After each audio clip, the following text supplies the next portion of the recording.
Hey, welcome back. Today we're going to clean up this room down in the basement. We recently purchased some chicks. We have some outside already, but this year wanted to get a couple more. So we got 11. We're going to clean this up and make the pen for them down here. It'll be nice and warm and out of the way upstairs. Let's get to it.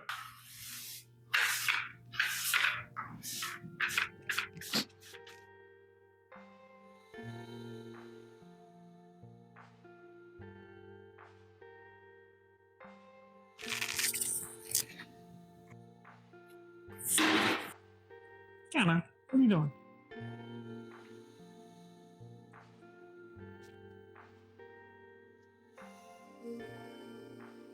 You can't see her, but Hannah, cat I found out just in the middle of nowhere. Brought her home. She hangs out with me. I'm down here doing stuff, so.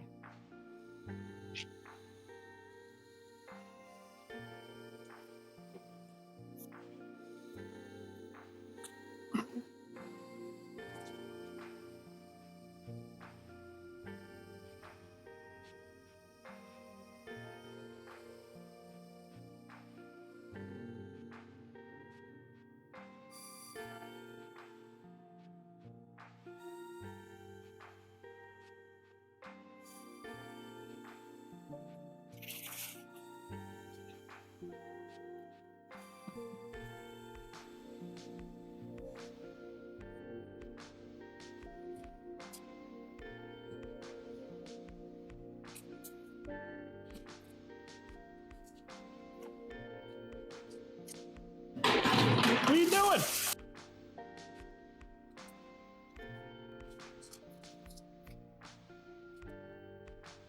Okay, got the majority of they cleaned up.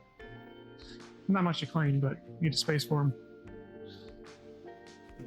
Let's get to this stuff.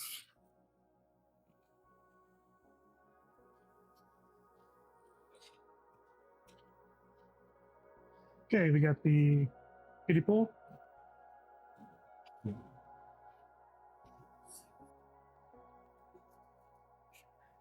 Got the chicken wire that's going to go on the inside so they don't escape. When you first get them, they don't escape. But once they get to a good size, before you can put them outside, they like to jump.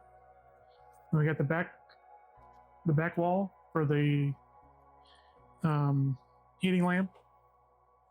Helps keep heat in one spot so they keep warm. And then let's put it together. Okay, now this chicken wire should fit perfectly inside because we used it last time for the other batch of chickens we had a couple years ago. Oh, it's going to fit on the outside.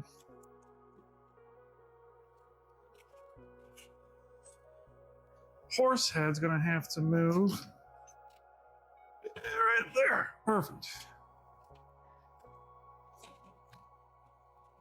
So it's going to go on the outside. Perfect. Yes, we're going to have to move the crossbow.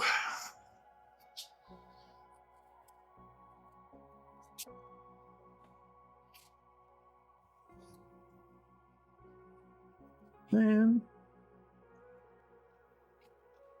we're going to put the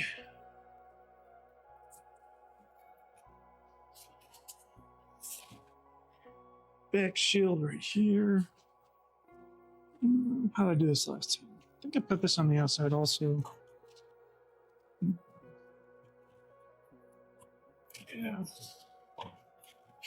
Did I? I don't remember. I think all we did was hold this up for two. Let's see.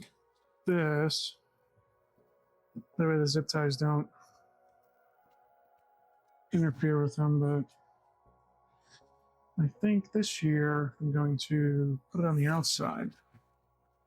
That way it takes up less space on the inside of it. And this is just some corrugated plastic. It was from a full kit that I bought when I first got chickens years ago. And that holds up pretty well.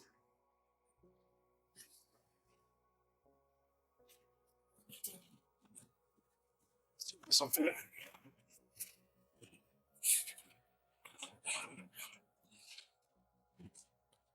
Okay. That'll work. And this nail will hold the heating lamp. So that way there's no chance of it falling down. There's no chance of the heating lamp fall down and cook everything. So just make sure that that's not going anywhere. Okay, time for the bedding.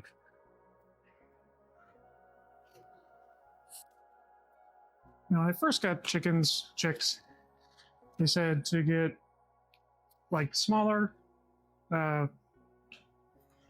shavings for when they're smaller, and then change it up to bigger ones when they get bigger. But I just get the bigger ones. You know, got to mess around with buying 2 big bags of these, because these last for a while because they're all pushed down. And with the smaller ones, smaller shavings, there's a small chance of the chicks eating them. I haven't had that happen. I've had other mishaps, but never a chick eating shavings. So put a good layer on the bottom. And Tiana's not going to be in here when they're in here. We got a door to stay out of here. She's nice, but I'm not sure how nice she'll be with the chicks. So.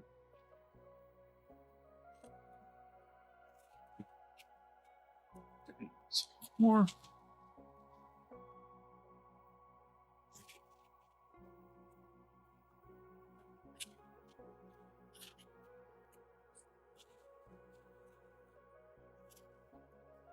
That'll do. Okay. Now, time for the food and water. There we go. Okay. For the food distribution, these little fuzzies, it's been sitting for a while. The last time we got chicks was 2 years ago. So, I mean, chicks are simple to take care of. They don't need a lot of attention. Just make sure they got food and water, and making sure the temperature is good in their habitat when they're chicks. So, use this long food tray. Let me get a cup like this one. Put it in.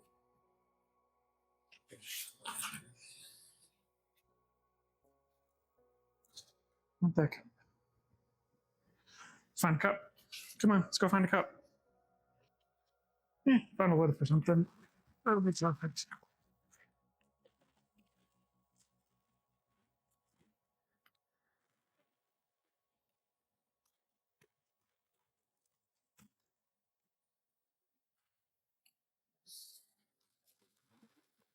And when they're chickens or chicks, you don't got to worry about what's the word? Can't think of it. When they eat the rocks, the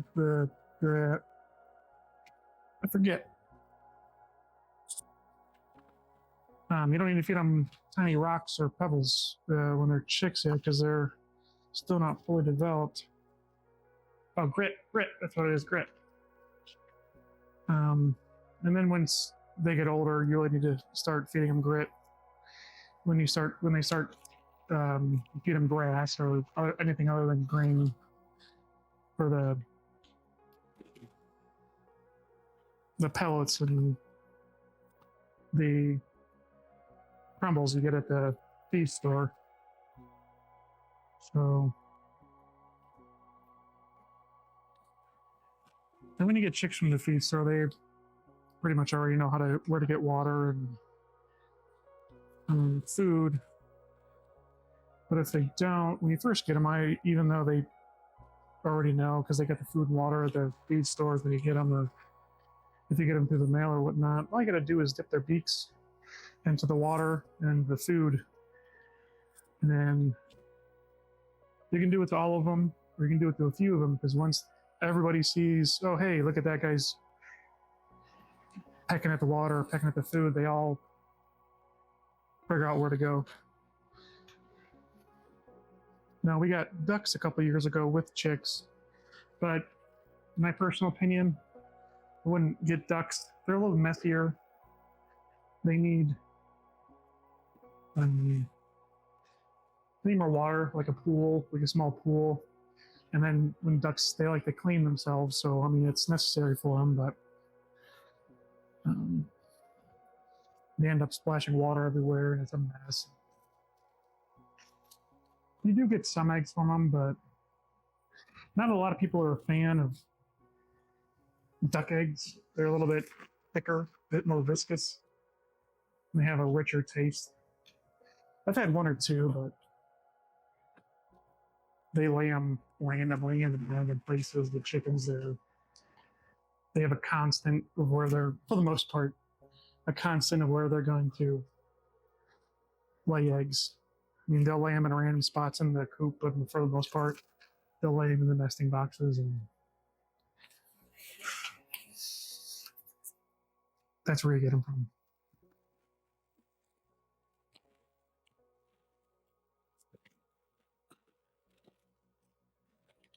Okay, now let's go get. We can go get the chicks, and then we'll get the chicks, the heating lamp, and the water.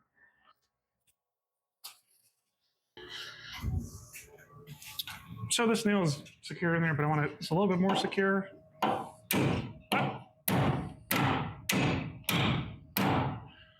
Perfect. There's the little chickies. They're black Astra. I have to get the name of them again. I can't remember. But I guess they're from Australia.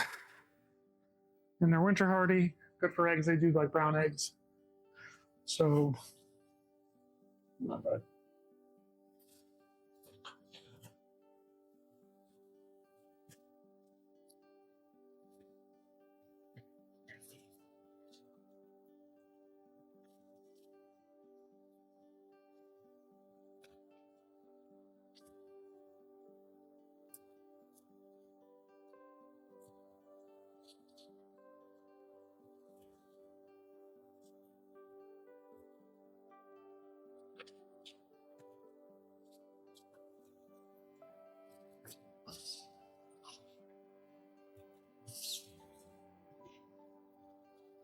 Ah, they like to jump out of your hands sometimes.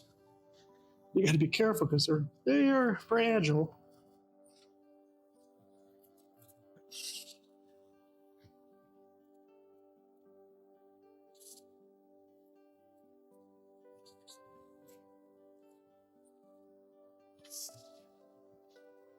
Okay,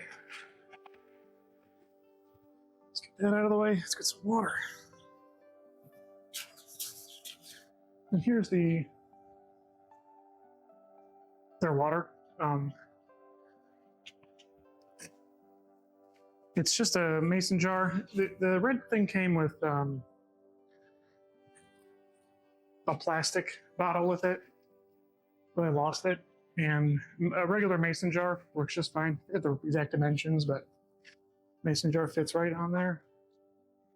And I'm gonna put a block of wood under it, just so it's raised a little bit. They like to kick around shavings and stuff, so you don't want to keep the water and food directly underneath the heat lamp. Let's bring it in closer. And they're already drinking the water, and they were in the food earlier.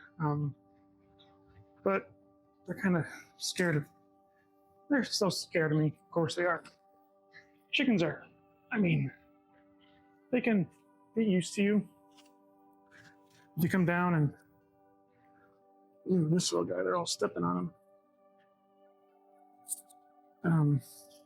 But they say if you interact with them more, they'll get more used to you. And I come down here. I mean, I come here down here twice a day.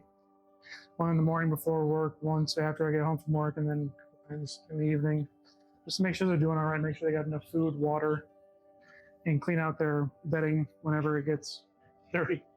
Um, One thing with the heat lamp, though, you can take um, your thermometer or what I get for a thermometer, and they want about 95 for right now for one spot. You don't want the whole spot because if they get too warm, you need to give them space to move. But I've been done doing this a few years, so I mean, you can test if it's warm enough or not. And the chicks will tell you also if you come down here periodically, say, hey, move this here now, the heat lamp right here. If I come back in about an hour and they're all outside of the heat zone, you know it's too hot for that one spot, so you want to move it up a little bit. But also, if they're all directly under it, that's kind of, you don't really, it might be too cool for them and they're just all trying to huddle together and keep warm underneath that heat lamp. That's when you want to move it down just a little bit. When they're kind of, some underneath the heat lamp and some just outside of it, it's a good spot for them. So other than that, we're going to keep you up to date on these guys and share the progress. Thanks for hanging out. We'll see you later.